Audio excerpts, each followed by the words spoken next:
Industry আস্তে আস্তে আস্তে আস্তে একটু মানে সার্টেন লবিজের দিকে চলে গেছে। বাংলা ছবির পাশে দাঁড়াতে দর্শককে বলা হচ্ছে, গভর্নমেন্টকেও কিন্তু বাংলা ছবির পাশে এসে দাঁড়াতে হবে। এবার নাকি যেটা হাইক হয়েছে সেখান থেকে 7% ফেডারেশনকে দিতে হবে।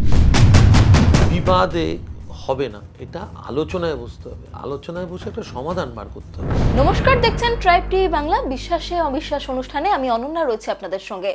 আর আজ আমাদের সাথে রয়েছেন প্রখ্যাত অভিনেতা জয়জিৎ ব্যানার্জি। এই বিশ্বাসে অবিশ্বাস অনুষ্ঠানে আমরা ধারাবাহিকভাবে আপনাদের সামনে তুলে ধরেছি টলিগঞ্জের বর্তমান পরিস্থিতির কথা। বাংলা ইন্ডাস্ট্রি এখন ঠিক কোন জায়গায় দাঁড়িয়ে রয়েছে সেই কথা আমরা তুলে ধরেছি।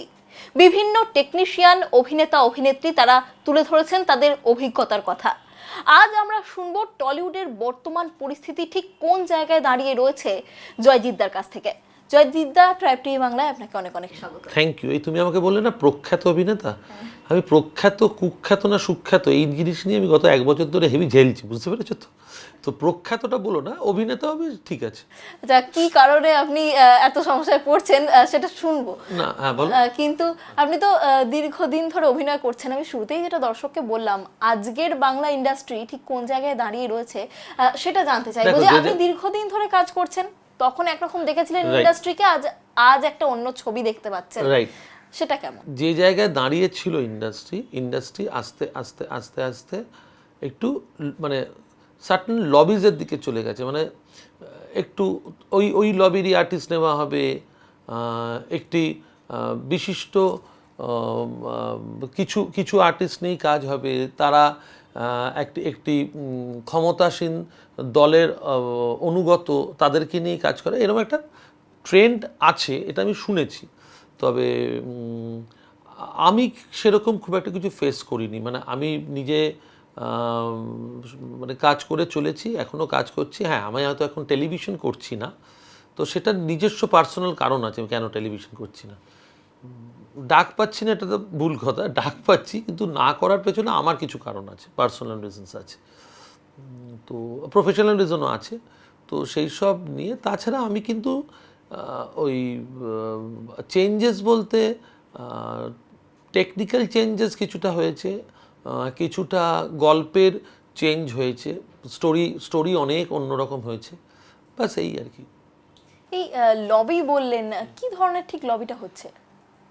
মানে ওই বললাম না, কুক্ষিগত কিছু অভিনেতা অভিনেত্রী, তাদেরকে নিয়ে একটা কাজ করার প্রবণতা এখন দেখা যাচ্ছে। মানে ওই আর্টিস্টরাই কাজ করবে, এরকম আর কি। আচ্ছা, একটা কথা আমরা শুনতে পাই যে বাংলা সিনেমার পাশে দাঁড়ান, ঠিক আছে, তাহলে কোথাও গিয়ে তো বাংলা সিনেমার মানটা পড়ে গেছে, সেই কারণে এই কথাটা আজকে বলতে হচ্ছে। কারণ সাউথ বা বলিউডকে তো বলতে হচ্ছে না কথাটা। না, বলিউডকেও বলতে হচ্ছে। বলিউডও বলেছে যে বলিউডের ট্রেন্ডটা বদলেছে। কিন্তু সাউথের ছবি যখন দেখলো পরপর হিট হচ্ছে, বলিউডের ছবি ফ্লপ হচ্ছে, তখন কিন্তু বলিউডের ট্রেন্ডটা বদলেছে। আমাদের কলকাতার, আমাদের বাংলা ছবির ট্রেন্ডও বদলেছে। আমি পাশে দাঁড়ান বলি না, আমি বলি যে সামনে বসুন, মানে টিকিট কেটে এসে সামনে বসুন। তো আমাদের এরকম বলতে হবে কেন যে বাংলা ছবির পাশে দাঁড়ান? তাহলে তো তার মানটাকে সেই জায়গায় নিয়ে যেতে হবে।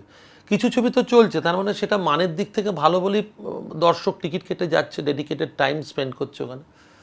তো আমি খারাপ কাজ করব, বাজে ছবি বানাবো এবং লোককে বলবো বাংলা ছবির পাশে দাঁড়ান, সেটা আমার কাছে খুব মানে ভুল মনে হয়। যে ছবি চলার সেই ছবি কিন্তু চলছে, এবং সেই ছবিতে পাশে শুধু দাঁড়াচ্ছেই না, নিজেরা পাশে দাঁড়াচ্ছে, অন্য লোককে টেনে এনে পাশে দাঁড় করাচ্ছে। মানে ওয়ার্ড অফ মাউথে সেই ছবিটা চলছে কিন্তু, এবং পরপর ছবি কিন্তু খুব ভালো সাফল্যের সাথে চলছে এবং পয়সাও রোজগার করেছে। আপনি যেটা বললেন শুরুতেই যে, তবে একটা জিনিস আমি এখানে বলবো যে বাংলা ছবির পাশে দাঁড়াতে দর্শককে বলা হচ্ছে, গভর্নমেন্টকেও কিন্তু বাংলা ছবির পাশে এসে দাঁড়াতে হবে। কেননা আমাদের প্রচুর আর্টিস্ট, তারা হচ্ছে এমএলএ নয় এমপি, তারাও কি বাংলা ছবির পাশে দাঁড়াচ্ছে? সেটা কিন্তু ভেবে দেখার ব্যাপার। তার কারণ যদি দাঁড়াতো, তাহলে প্রাইম টাইমের শোয়ের জন্য তারা অন্তত আন্দোলন করত। এবং আমাদের যিনি মুখ্যমন্ত্রী, তিনি তো শিল্পীদের খুবই কাছের মানুষ বলে আমি শুনেছি। তো ওনারও উচিত আর কি, সরকারের তরফ থেকে উচিত যে প্রাইম টাইমে শোজ দেওয়া, বাংলা ছবিকে প্রাধান্য দেওয়া, যেটা কিন্তু সাউথের ছবি, মারাঠি ছবি, সমস্ত ছবিগুলোর পাশে কিন্তু এখন গভর্নমেন্ট দাঁড়িয়ে তাদেরকে প্রাইম শোজ দিচ্ছে। শোই যদি না পায় তাহলে লোক আসবে কোথায়, দেখবে কোথায় ছবি? তুমি যদি সবটাই হিন্দি ছবির দখলে ফেলে দাও তাহলে তো প্রবলেম আছে না। আপনি যেটা শুরুতেই বললেন যে যারা লবি করছেন তারা কাজ করছেন, তারা কি ভালো কাজ করছেন? বাংলার দর্শক কি ভালো কাজ দেখতে সেটা তো পারছে? বাংলার কোথাও গিয়ে বঞ্চিত হচ্ছে? দেখো, বাংলা দর্শকের পুরো দায়িত্ব তো আমার মাথায় আমি নিইনি। বাংলা দর্শক কি নেবে, যেটা নেবে সেটা চলবে, যেটা নেবে না সেটা 2 মাস 3 মাসে টেলিভিশনের সিরিয়াল বন্ধ হয়ে যাচ্ছে, সেটা বন্ধ হয়ে যাবে। সেটা তো টেলিভিশন চ্যানেলের যারা লোকজন আছে, যারা ক্রিয়েটিভ লোক হেডসরা আছে তারা বুঝবে, যারা প্রডিউসারের ক্রিয়েটিভ সাইড যারা আছে তারা বুঝবে। সেখানে আমাদের কাজ হচ্ছে, এটা সৌমিত্র যেটু খুব ভালো বলেছিলেন, উই আর প্রফেশনাল অ্যাক্টার্স। তো আমি যেখানে গিয়ে কাজটা করব সেখানে আমি ফুল ডেডিকেশন দিয়ে সেই কাজটা করে আমি অর্থ উপার্জন করব। তা কীরকম কাজ হচ্ছে সেইটা তো আমার দায়িত্ব না। আমি নিজে একটা ইউটিউবের জন্য সিরিজ বানাচ্ছি, বাংলার বারুদ যেটা বলে, তো সেখানে ক্রিয়েটিভ দায়িত্বটা আমার, আমি সেখানে ক্রিয়েটিভিটি খাটাবো। কিন্তু আমার অভিনয় করতে গিয়ে আমি খালি চরিত্রটা বুঝে অভিনয়টা করব, সেটা আমার কাজ। সেখানে ওই পুরো দায়িত্বটা আমি নিতে যাবো না, আমার নেওয়ার কোনো দরকারও নেই, কারণ I am not paid for it. আমাকে যেটুকুর জন্য অর্থ দেওয়া হবে আমার কর্মের জন্য, আমার কর্ম হচ্ছে কি অভিনয় করা। আমরা এটা শুনতে পাচ্ছি অনেক জায়গায় যে বাংলা সিনেমার মান নাকি অনেকটা কমে গেছে, সেটা আপনি কতটা আমি তো সহমত? এক্ষুনি বললাম যে বাংলা যে ছবির মান খারাপ হবে সেই ছবি চলবে না। আবার অনেক সময় হচ্ছে ভালো ছবিও চলছে না, তার কারণ হল পাচ্ছে না। তো হল না পাওয়া, ডিস্ট্রিবিউশনটা একটা বড় ফ্যাক্টর। হল অনেক কমে গেছে, বাংলা সিনেমা হল অনেক কমে গেছে, সিঙ্গল প্লেক্সগুলো বন্ধ হয়ে গেছে, মাল্টিপ্লেক্সগুলো চলছে, মাল্টিপ্লেক্সে প্রপার প্রাইম টাইমে শো পাচ্ছে না। কিন্তু অনেক সময় হয় যে যে ছবিটা লেগে গেছে অন্য টাইমেও, প্রাইম টাইমে লাগেনি অন্য টাইমে লাগছে, তখন তাদের প্রাইম টাইমে শো দেওয়া হচ্ছে। তার মানে বাংলা ছবি নিজেরাই মানে নিজেদেরকে ছুরি মারছে। তার কারণ প্রচুর খারাপ ছবি বানিয়েছে বলেই তো আজকে বাংলা ছবির পাশে দাঁড়ান বলে লোকজনকে চেঁচাতে হচ্ছে। চেঁচাবো কেন? রিজিনাল ছবি একটা সময় তো সুপার ডুপার হিট ছবি হতো, বাংলা ছবি থেকে কপি করা হতো, অন্য হিন্দি ছবি হয়েছে। এখন আমরা হিন্দি তামিল তেলেগু মারাঠি থেকে ফ্রেম টু ফ্রেম টুকে ছবি বানিয়েছি। তো সেই ছবি যখন দর্শক টেলিভিশনে ফ্রিতে দেখছে, সেই ছবি সে পয়সা দিয়ে কেন হলে যাবে? কেন পর ছবি খারাপ হয়েছে। একসময় সত্যজিৎ রায়, মৃণাল সেন এরা কালজয়ী খালি সিনেমা সত্যজিৎ বানিয়েছে। রায় মৃণাল সেন কেন বলছো? সত্যজিৎ রায় মৃণাল সেন, ঋত্বিক ঘটক, তপন সিনহা, তরুণ মজুমদার কালজয়ী সিনেমা বানিয়েছেন এবং সেটা আন্তর্জাতিক মানের সিনেমা হয়েছে এবং সেখানে Obviously, দর্শক আন্তর্জাতিক মান তুমি প্রশংসা ছেড়ে করেছেন। দাও, তোমার এই নামগুলো বললে, তুমি অজয় করের কথা বলো, কি সব ছবি বানিয়েছে। না, উত্তমবাবু আজ কত সেই commercial- ধরনের ছবি হচ্ছে না কেন? সেটা তো বললাম, ক্রিয়েটিভ যারা লোকজন আছে তারা বুঝবে। এখনো ভালো গল্প দিলে কিন্তু ছবি চলে। বাংলায় মানুষের ক্রিয়েটিভ দিন- লোকজনের সংখ্যা কমে যাচ্ছে। না, কমে যাচ্ছে না। যারা ক্রিয়েটিভ তারা না অন্য কারোর প্রেসারে নিজেদের ক্রিয়েটিভিটিটাকে বিসর্জন দেয় না। কিন্তু এখন যদি একটা হিরো বলে যে একটা গল্প তার ভালো লেগেছে, তারপর বলে তো এটা চেঞ্জ করো, কিংবা প্রডিউসার বলে ইয়ে স্টোরি जो है वो কপি কর দো, তা ক্রিয়েটিভিটিটা কখন দেখাবে? তাকে তো রুটি রুজির জন্য, বেঁচে থাকার জন্য তো রুটি রুজি দরকার। সেই রুটি রুজির জন্য তাকে ক্রিয়েটিভিটি বিসর্জন দিতে হচ্ছে। তার ফল আমরা এখন বাংলা ছবিতে পাচ্ছি। তাও তো ভালো ভালো ছবি হচ্ছে, পরপর ভালো ভালো ছবি করছে। তোমার শিবু নন্দিতাদিরা ভালো ছবি বানাচ্ছে, দেবের প্রোডাকশন ভালো ছবি বানাচ্ছে, সুরিন্দর ভালো ভালো কিছু ছবি বানাচ্ছে, এসবিএফ ভালো ভালো কিছু ছবি বানাচ্ছে। ছবি কিন্তু একেন বাবু ভালো ছবি চলছে। তো বাঙালি বাংলা ফ্লেভারের গল্প দেখতে পছন্দ করে, এটা যারা যারা বুঝছে তাদের ছবি কিন্তু লেগে যাচ্ছে। তুমি প্রজাপতি দেখো, রাইট, প্রজাপতির মতনের ছবি কিন্তু লেগে গেল। তো সে লেগে গেল মানে, আচ্ছা তোমার মানুষেদের ছবি দেখো, প্রথম ছবি সুপার ডুপার হিট, বাজেট বেশি না কিন্তু গল্প স্টোরিটা মানুষের ভালো লেগেছে। ভালো স্টোরি হবে, ভালো স্ক্রিপ্ট হবে। ভালো স্টোরি অ্যান্ড ভালো স্ক্রিপ্ট ইজ দ্য মানে সব থেকে ইম্পর্ট্যান্ট থিং একটা ছবির জন্য। সব থেকে মূল্যবান দুটো জিনিস হচ্ছে ভালো গল্প এবং ভালো স্ক্রিপ্ট। ব্যাকবোন বলতে পারি আমরা। সেটাই, আর কিছু নেই। মানে অনেক বড় বড় হিরোর ছবি মুখ থুবড়ে পড়েছে ভালো স্টোরি আর ভালো স্ক্রিপ্ট ছিল না বলে। অমিতাভ বচ্চন থেকে আরম্ভ করে, উত্তম কুমার থেকে আরম্ভ করে অনেকের ছবি। তো ভালো স্টোরি ভালো স্ক্রিপ্ট হলেই তো গল্প মানুষ যেটা দেখতে ভালো লাগে, মানুষের যেটা দেখতে ভালো লাগে না, মানুষ উল্টে বলবে আমি খুব একটা ভালো ছবি দেখলাম, যা আগে সিনেমাটা দেখে আয়। তো সেই সিনেমাটা দেখতে কিন্তু তুমিও তখন যাবে, কিংবা তুমি যদি আরেকজন কাউকে বলো সেও তখন যাবে।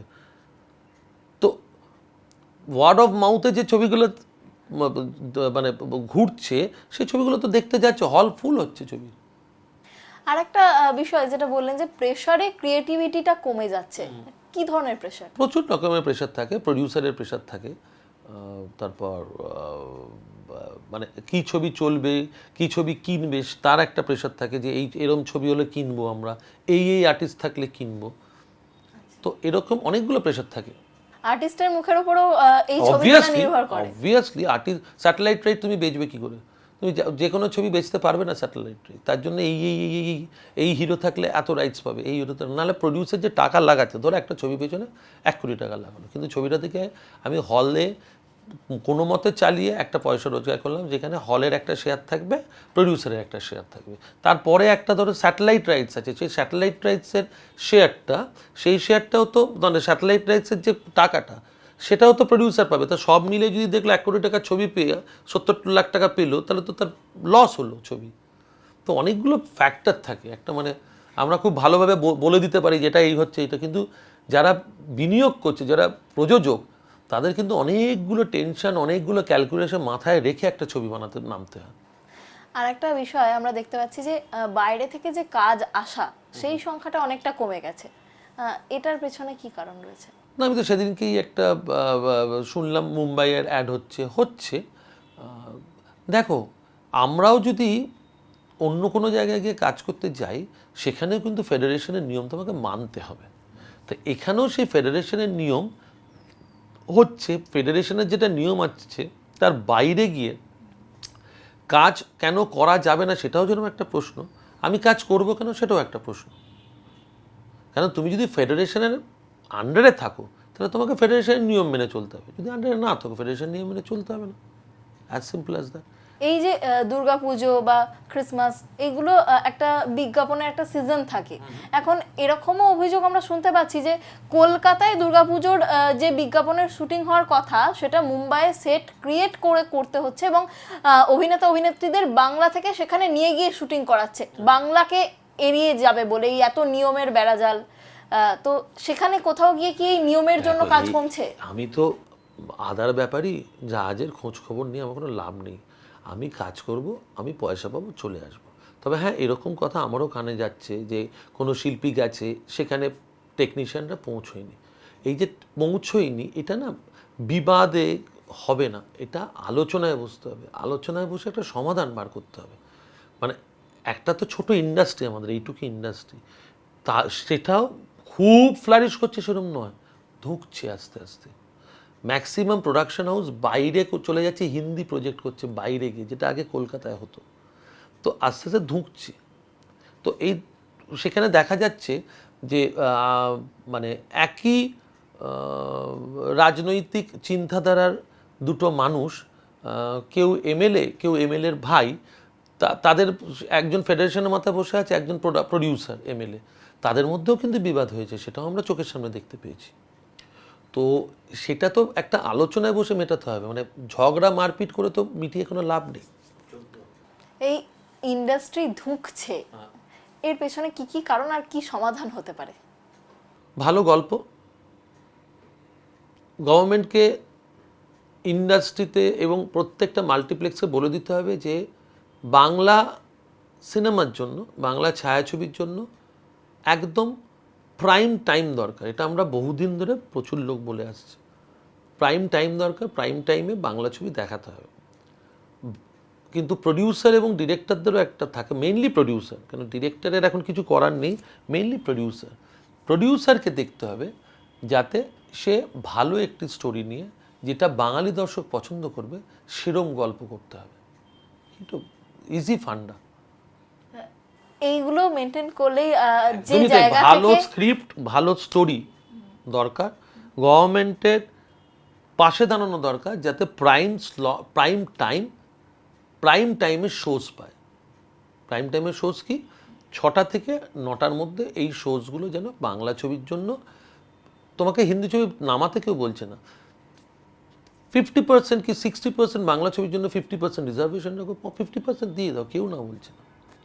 রিজার্ভেশন রাখতে হবে কেন? কারণ বাংলা সিনেমার দর্শক যদি সেটা কিন্তু থাকে সব তাহলে তো জায়গায়- দর্শকের ভুল ডিমান্ডেই করছো। মানুষ দেখতে পারবে। অবভিয়াসলি দেখতে পারবে, কিন্তু যদি ছবি দেখাতে না পারে, ভালো ছবিগুলো দেখা হল পাচ্ছে না। ইন্ডিপেন্ডেন্ট অনেক ভালো ভালো ছবি হচ্ছে, সেগুলো হল পাচ্ছে না, সেই জায়গাটা তো দেখতে হবে। সেখানেও তো প্রযোজক বিনিয়োগ করছে, হয়তো অত বিনিয়োগ করছে না, কিছু তো বিনিয়োগ করছে। ইন্ডাস্ট্রি কুক্ষিগত করে রেখে লাভ নেই। ইন্ডাস্ট্রি যদি বাড়াতে হয় না, তাহলে ইন্ডাস্ট্রিকে ছাড়তে হবে। কুক্ষিগত কারা করে রাখছে? মেইনলি যারা বড় বড় প্রডিউসার্স তারা করে রাখছে, তাদেরকে হল দিচ্ছে, তারাও প্রাইম টাইমে সব হল পাচ্ছে না কিন্তু মাল্টিপ্লেক্সে। ম্যাক্সিমাম হিন্দি ছবির দাপটে বাংলা ছবির কমে যাচ্ছে। এমনও হয়েছে, আমি নিজে দেখেছি সেটা, হিন্দি ছবিতে ভিড় নেই, প্রাইম স্লট পেয়েছে। দেবের ছবি ভিড়, প্রাইম স্লট দেয়নি প্রথম উইকে, সেকেন্ড উইকে দিয়েছে। তোমরাও জানো, আমরাও জানি। আরেকটা বিষয় যে এই যে আপনি বলছিলেন শুরুতে যে ক্রিয়েটিভিটিটা কমে যাচ্ছে, পরিচালকদের তরফেও একটা অভিযোগ আসছে যে তারা ধরুন যে ধরনের আর্টিস্ট নিয়ে কাজ করতে চাইছেন বা যে ধরনের টেকনিশিয়ান নিয়ে কাজ করতে চাইছেন, সেখানে গিয়ে তারা কোথাও বাধাপ্রাপ্ত হচ্ছেন। তাদের একটা নিয়মের মধ্যে আসতে হচ্ছে যে একে একে একে নিতে হবে, না হলে কাজ করা যাবে না। এরকম অভিযোগ আসছে, একটা ধরুন হেয়ার ড্রেসার লাগবে না, কিন্তু হেয়ার ড্রেসার নিতে হবে, বা মেকআপ আর্টিস্ট লাগবে না, নিতে হবে। এই যে নিয়ম, এই নিয়মগুলোর জন্য কোথাও গিয়ে কি ক্রিয়েটিভিটি ক্ষতিগ্রস্ত হচ্ছে? মানে পরিচালকদের স্বাধীনতা বা স্বতন্ত্রতাটা কি কেড়ে নেওয়া পরিচালকের হচ্ছে? স্বাধীন, দেখো আমি তো এখনো পরিচালক হইনি। তবুও আপনি সিনেপাড়ার লোক, আপনি বলতে পারবেন। হ্যাঁ, তো এটা তো পরিচালকদের এবং যারা মানে ফেডারেশনের লোক, তাদেরকে বসতে হবে। কারণ দেখো, ওখানে ফেডারেশন আন্ডারে তো এতগুলো টেকনিশিয়ানস আছে, ওদেরও তো রুটি রুজির ব্যাপার আছে। তা সেটা বসে তো একটা সমাধান করতে হবে। একটা সমাধান তো দরকার, যেখানে গভর্নমেন্টকে পাশে থাকতে হবে। তো সেই পাশে থেকে সবাই মিলে একটা সমাধান করতে হবে। ইন্ডাস্ট্রি এইটুকু, বা মানে যত ঝগড়াঝাটি এই হবে, ইন্ডাস্ট্রির মান আরও নামবে। মানে যেখানে যেখানে এসছে সেখান থেকে আরও নামবে। কারণ আজ থেকে 30-40 বছর আগে যেসব আমরা সিনেমা দেখেছি, এত বাঙালি ওরিয়েন্টেড ছবি, সেগুলো নেই এখন। বাংলা মানে কিছু হলে হিন্দি হিন্দি হিন্দি হিন্দির আধিপত্য এসে গেছে, হিন্দির দাবি রাখতে চাইছে বাংলাকে, সেটা তো আমরা চোখের সামনে দেখতে পাচ্ছি। না, আমি যেটা জানতে চাইছিলাম যে এই যে কথাটা যে পরিচালকদের স্বাধীনতা কোথাও গিয়ে বিঘ্নিত হচ্ছে, এটার সত্যতা কি রয়েছে?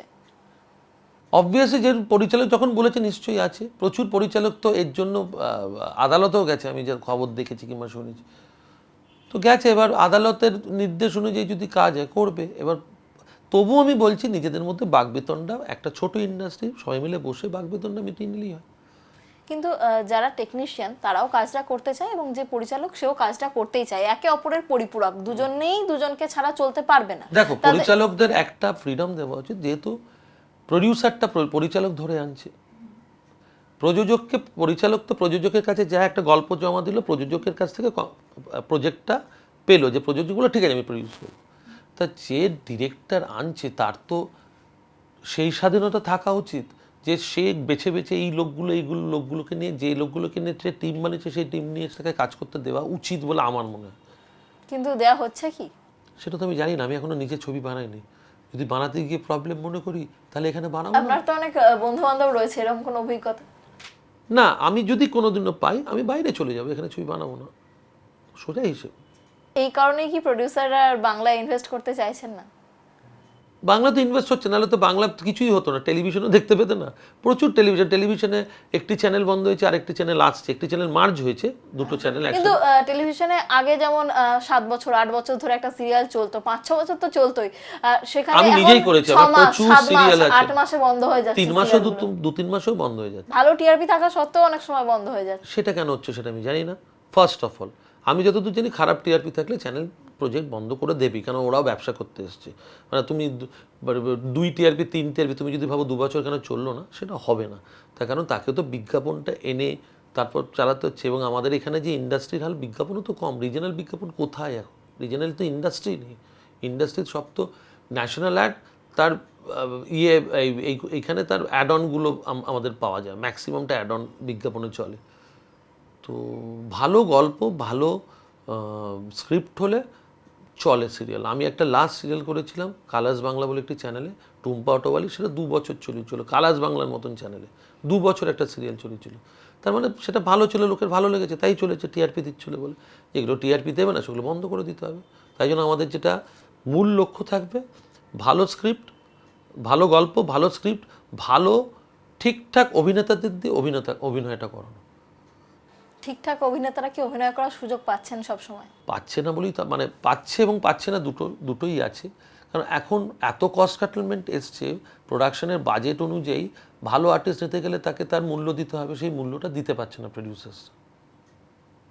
আমার সাথে এরকম ঘটনা ঘটেছে বলে আমি জানি, আমার রেমুনারেশন দিতে পারছে না। আমি রেমুনারেশন কমাবো না, কাজ করছি না, কোনো চাপ নেই। আর একটা বিষয় যে এই যে আপনি বললেন যে প্রোডিউসাররা কস্ট কাটিং করছে, তাদেরকে কস্ট কাটিং এ যেতে হচ্ছে কারণ এই ফেডারেশনের নিয়মগুলো সেখানে এত খরচা হয়ে যাচ্ছে যে তারা বাজেটটা তুলতেই পারছেন না সেই সিনেমা করে, সেক্ষেত্রে অন্যদিকে তাদের কস্ট কাটিং করতে হচ্ছে। না, যেটা দেখো খুব সিম্পল কথা হচ্ছে, প্রডিউসার 1 টাকা পাচ্ছে, সে তো 1 টাকা 10 পয়সা দেবে না, তার তো তাহলে 10 পয়সাটা লস হবে। তো 1 টাকা বাজেট দিচ্ছে চ্যানেল, প্রডিউসার 85 থেকে 90 পয়সা বানাচ্ছে। এবার অনেক প্রডিউসার যেটা 70 পয়সা বানিয়ে 30 পয়সা লাভ করতে চাইছে, তার প্রজেক্ট বন্ধ হয়ে যাচ্ছে। যে 90 পয়সা দিচ্ছে তার প্রজেক্টও চলছে। এরকম কিন্তু আমরা অনেক জানি। এই খারাপ সময়ের মধ্যে ভালো সিরিয়াল অনেক চলছে, অনেকগুলো চলছে পরপর পরপর পরপর, যে অনেক মাস ধরে চলছে, অনেক সপ্তাহ ধরে বেঙ্গল টপার হচ্ছে। তো আর একটা অভিযোগ উঠে আসছে যে যারা গিল্ডের কার্ড করাতে চাইছেন বা মেম্বার হতে চাইছেন বা যারা কাজ করছেন তাদেরকে তাদের পারিশ্রমিক থেকে কাটমানি দিতে হচ্ছে, কোনো পার্সেন্টেজ দিতে এটা হচ্ছে। পশ্চিমবঙ্গে কাটমানিটা এখন কালচার হয়ে গেছে, তো তুমি যখন পশ্চিমবঙ্গে আছো দিতে হবে। আপনিও কি এরকম কিছু শুনেছেন? কি আমাকে আজ অব্দি কাটমানি দিতে হয়নি। আর এরকম কোনো অভিজ্ঞতার কথা কি শুনেছেন যে টলিউডে এরকম কিছু একটা হচ্ছে যে যে টেকনিশিয়ান বা যে অভিনেতা অভিনেত্রীরা কাজ পাচ্ছেন তাদেরকে তাদের পারিশ্রমিক থেকে অভিনেতা অভিনেত্রীদের কোনো পার্সেন্টেজ দিতে হচ্ছে? অভিনেত্রীদের দিতে হচ্ছে বলে আমার কাছে কোনো খবর আসেনি। টেকনিশিয়ানদের কাছে টেকনিশিয়ান কিছু কথা শুনছিলাম যে এবার নাকি যেটা হাইক হয়েছে সেখান থেকে 7% ফেডারেশনকে দিতে হবে। কি কারণে দিতে হবে জিজ্ঞেস করাতে বললো, যারা কাজ পাচ্ছে না। এই বললাম তার মানে একটা ফান্ড, তো তাতে প্রবলেম কী আছে? 7% যদি দিতেই হয় তো প্রবলেম কী? যেটা ফান্ড হলো, যেখানে দুস্থ টেকনিশিয়ানরা যারা কাজ পাচ্ছে না তাদেরকে একটা মান্থলি দেওয়া হলো। মানে ধরো এটা হচ্ছে মানে ফেডারেশনের ভান্ডার, লক্ষ্মীর ভান্ডার জন্য আছে ফেডারেশন ভান্ডার, হতেই পারে। এতে কি টেকনিশিয়ানদের আদৌ ভালো হচ্ছে? দেখো, যে টেকনিশিয়ানরা সত্যি দুস্থ, যারা সত্যি দিনের পর দিন কাজ পাচ্ছে না, তাদের ক্ষেত্রে তো ভালো হচ্ছে। তারা কাজ জানে কিন্তু কাজ পাচ্ছে না, কাজ কমে গেছে কিংবা তাদেরকে চাইছে না, তাদের জন্য তো ভালো হচ্ছে। আমি শুনেছি, আমার বাবা ব্যাংকের কর্মচারী ছিল, ব্যাংক কর্মচারী ইউনিয়নেও কিন্তু একটা চাঁদা দিতে হতো কিংবা একটা ডোনেশন দিতে হতো। সেটা ওইটার জন্যই যে কোনো সময় কোনো কেউ যদি প্রবলেমে থাকে, সংগঠনটা চালানোর জন্য একটা একটা সাবস্ক্রিপশন দিতে হয়। দুটোর মধ্যে ডিফারেন্স আছে, সাবস্ক্রিপশন একটা ডোনেশন। এখানে 7% ডোনেশন দিতে হচ্ছে বলে আমি শুনেছি, আমি পুরোটা জানি না, শোনা কথায় বলছি। কিন্তু এই যে 7% দিতে হচ্ছে, তারা বলছে আমরা 10 টাকা যদি ইনকাম করি, আমাদের সেখান থেকে যদি টাকা দিয়ে দিতে হয়, আমাদের সংসারটা কি করে চলবে? 9 টাকা 30 না, 10 টাকা থেকে তুমি 1 টাকা প্রথমেই দিয়ে দিচ্ছ ট্যাক্স। 10 টাকা থেকে 1 টাকা ট্যাক্স দিলে 9 টাকা, এই 9 টাকা থেকে 70 পয়সা তোমায় দিয়ে দিতে হচ্ছে, মানে 8 টাকা 30 তুমি রোজগার করছো। এখন ফেডারেশন তো যারা ফেডারেশনের মেম্বার তারা তো টেকনিশিয়ানস, তারা তাহলে বলুক, সেটা তারা দেবে না। এটা তো গণতান্ত্রিক একটা মানে সংগঠন, বলুক তারা দেবে না। গণতন্ত্র আছে টলিউডে? ভারতবর্ষে আছে। ভারতবর্ষটা তো একটা বৃহত্তর জায়গা। আরে আমি তো চ্যারিটি বিগিনস এট হোম। আমি তো ভারতবর্ষের নাগরিক। অবশ্যই। এই যে আমরা এত কথা, এই যে আমি এতগুলো কথা বলছি, গণতন্ত্র আছে বলেই তো বলছি। হ্যাঁ, সেটা তো তাহলে টলিউডেও কি বলা যায়? অবভিয়াসলি আমি বলছি তো, আমি তো টলিউড নিয়েই বলছি। তো গণতন্ত্র আছে, যে যার মতন করে হয়। দেখো, একটা হতে পারে মৃত্যু অবধারিত, রাইট? তুমি আগে মরবে কি পরে মরবে, তো একটা সময় কাজ থাকবে না। এটা আমরা আর্টিস্টরা কিংবা টেকনিশিয়ানরা জেনেই এই ইন্ডাস্ট্রিতে এসেছি। আজ আছে কাল নেই। ওই যে টেকনিশিয়ান, এই যে ক্যামেরাম্যান দাদারা ক্যামেরার পেছনে দাঁড়িয়ে আছে, তারাও কিন্তু সারা জীবন ধরে থ্রু আউট দ্য লাইফ পুরো কাজ করেনি, তাদেরও আপস অ্যান্ড ডাউনস আছে, প্রত্যেকের জীবনেই তাই আছে। ঠিক আছে, মানে তোমার কি সারাক্ষণ মানে তোমার লাইফে কি সর্বদা বয়ফ্রেন্ড ছিল? নেই। এমন হয়েছে যে বয়ফ্রেন্ড নেই, আবার একটা বয়ফ্রেন্ড হয়েছে। তো এইটুকু টাইমের থ্রুতেই এখন বেঙ্গল ইন্ডাস্ট্রি যাচ্ছে। কোথাও গিয়ে একটা ডাউন টাইম চলছে। আমি তো বলেই দিলাম ডাউন টাউন চলছে, নাহলে 2-3 মাস একটা টেলিভিশনের সিরিয়াল বন্ধ হয়ে যাচ্ছে, বাবা তো প্রডিউসারে কত টাকা মার যাচ্ছে, কত টাকা লস করছে। ইন্ডাস্ট্রির যে এই ডাউন টাইমটা চলছে, সুদিন কি ফিরবে? আশার আলো দেখতে পাচ্ছেন? একদিন ঝড় থেমে যাবে, পৃথিবী আবার শান্ত হবে। একদমই, আমরাও সেই আশাতেই রয়েছি যে টলিউডের বর্তমান যে পরিস্থিতি, কাজের সংখ্যা যে ক্রমশ কমছে এবং প্রডিউসাররা তারা আরও বেশি করে ছবি বানাবেন এবং বাংলা ইন্ডাস্ট্রি আরও নতুন নতুন ভালো ভালো কাজ করবে। যেমন এককালে সত্যজিৎ রায়, মৃণাল সেন, ঋত্বিক ঘটকরা করে গেছেন আন্তর্জাতিক মানের ছবি, বাংলা সিনেমা আবারও সেই উচ্চতায় পৌঁছবে, সেই আশাই আমরা রাখছি। আজকের মতো আমাদের বিশ্বাসে অবিশ্বাস অনুষ্ঠান এই পর্যন্তই। সঙ্গে থাকুন, দেখতে থাকুন ট্রাইব টিভি বাংলা।